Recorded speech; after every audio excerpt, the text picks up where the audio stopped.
আসসালামু আলাইকুম। মৌলিকভাবে আল্লাহ তাআলার সৃষ্টি হচ্ছে ৩ প্রকার। এক শ্রেণীর সৃষ্টি যাদেরকে আল্লাহ তাআলা মালাইকা বা ফেরেশতা বলে থাকেন, তাদের গুনাহ করার কোনো ক্ষমতা নেই। তারা অত্যন্ত সম্মানিত। তারা আল্লাহ তাআলার হুকুম অনুযায়ী কাজ করেন। তারা সর্বদা আল্লাহ তাআলার ইবাদতে নিজেদেরকে নিযুক্ত রেখেছেন এবং তাদের মধ্যে কোনো জৈবিক চাহিদা নেই। আল্লাহ তাআলার আরেকটা সৃষ্টি হচ্ছে হাইওয়ান বা জানোয়ার। আমরা ইংরেজিতে যাকে অ্যানিমালস বলি। তাদের মধ্যে অনেক জৈবিক চাহিদা আছে এবং তাদের মধ্যে ক্রুয়েলটি আছে এবং এই জৈবিক চাহিদা পূরণ করার জন্য তাদের মধ্যে প্রচন্ড পরিমাণে তাড়নাও আছে। অর্থাৎ তাদের মধ্যে যে জৈবিক চাহিদার যে ইন্টেন্সিটিটা আছে এটা অনেক বেশি। এর মাঝামাঝি আর একটা ক্রিয়েশন হচ্ছে ইনসান, মানুষ, আমরা হিউম্যান। আল্লাহ তালা আমাদের সৃষ্টি করেছেন এই দুই গুণ দিয়ে। এবং আল্লাহ তালা আমাদেরকে কেন সৃষ্টি করেছেন? আল্লাহ তালা পবিত্র আল কোরআনুল কারীমের মধ্যে বলেন, ওয়ামা খলাকতুল জিন্না ওয়াল ইনসা ইল্লা লিয়াবুদুন। আল্লাহ তালা বলেন যে মানুষকে সৃষ্টি করেছেন একমাত্র আল্লাহ তালার ইবাদতের জন্য। কিন্তু মানুষ গুনাহ করে ফেলে। অধিকাংশ ক্ষেত্রে মানুষ গুনাহ করে ফেলে এবং একটা সময় মানুষের আর কোনো কন্ট্রোল থাকে না। সে চাইলেও গুনাহ থেকে নিজেকে নিবারণ করতে পারে না এবং কখনো কখনো এমন হয় যে সে গুনাহটা ছাড়তেই পারে না। সমস্ত জীবন ভরে সে গুনাহ করতে থাকে। মানুষ যখন ইন্তেকাল করে তখন আমরা তাকে বলি লাশ। আরবিতে লা শাইর শব্দের সংক্ষিপ্ত রূপ হচ্ছে লাশ। লা শাইর মানে যে জিনিসের কোনো ভ্যালু নাই, কোনো মূল্য নাই, কোনো অর্থ নাই।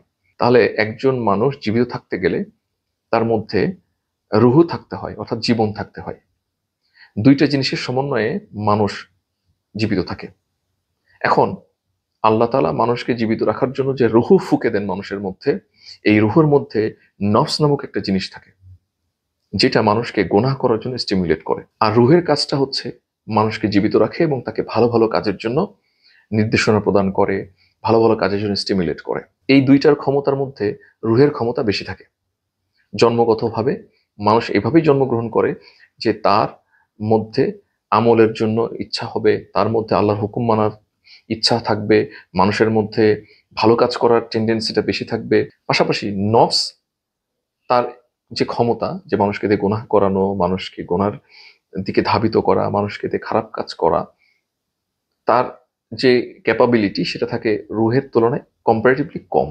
একজন মানুষ যখন প্রাপ্তবয়স্ক হয় তখন সে যে কাজগুলো করে সেই কাজগুলোর মধ্যে যদি বেশি বেশি ভালো কাজ থাকে তাহলে সেই ভালো কাজগুলো রুহের খাদ্য হিসেবে, রুহের পুষ্টি হিসেবে রুহের সাথে অ্যাড হয়।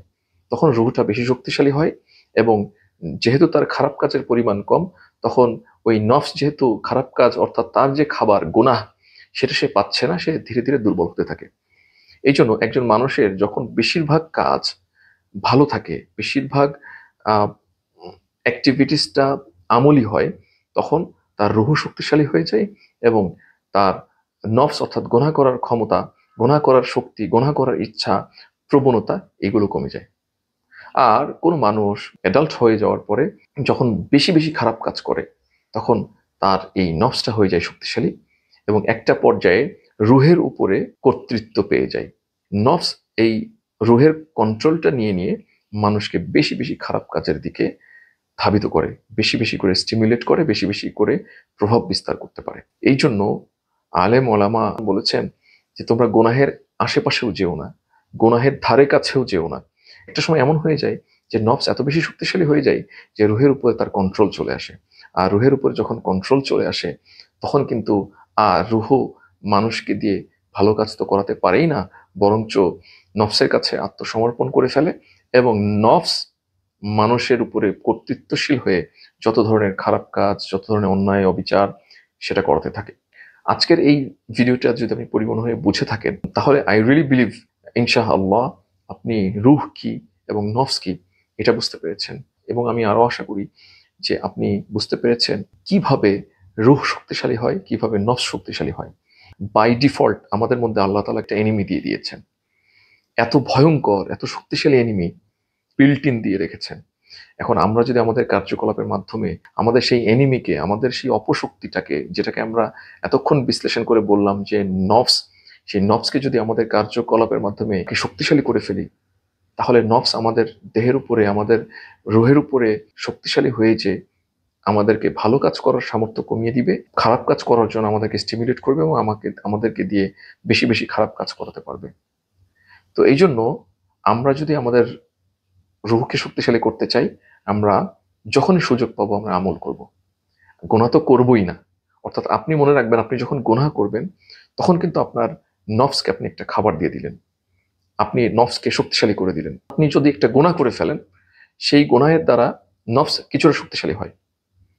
পরের বার যখন আপনার ওই সেম মোমেন্ট আসে, সেম গুনাহ করার পরিবেশ আসে, তখন আপনার প্রথমবার গুনাহ করার আগে যে শক্তি, সামর্থ্য, প্রবণতা ছিল, দ্বিতীয়বার কিন্তু নফস আরো বেশি প্রবল হয়ে আপনাকে গুনার দিকে বেশি বেশি ধাবিত করবে। যখন আপনি গুনাহটা আবার করে ফেলবেন, তখন নফস আরেকটু শক্তিশালী হয়ে যাবে। তখন আপনি পরের বার যখন ওই গুনাহ করার পরিবেশ, পরিস্থিতি, সামর্থ্য পাবেন, তখন আপনি আরো বেশি প্রবলভাবে ওই গুনার দিকে ধাবিত হবেন। একটা পর্যায়ে গুনাহ করতে করতে আপনি কন্ট্রোললেস হয়ে যাবেন। অর্থাৎ নফস আপনার পরিপূর্ণ কন্ট্রোল নিয়ে নিবে, রুহের কন্ট্রোল নিয়ে নিবে, এবং আপনি চাইলেও আর গুনাহ থেকে নিজেকে বাঁচাতে পারবেন না। এই জন্য প্রিয় ভাই, প্রিয় বোন, আপনাদের সবাইকে আমি অনুরোধ করি যে আজকে থেকে প্ল্যান করেন, নিয়ত করেন যে আমল খুব একটা করতে পারি আর না পারি, কমপক্ষে গুনাহ করব না, আল্লাহ তাআলার হুকুমের বাইরে যাব না, আল্লাহ তাআলার নিষেধ অমান্য করব না, আমি কোনো ফরজকে বাদ দিব না, কোনো ওয়াজিবকে বাদ দিব না।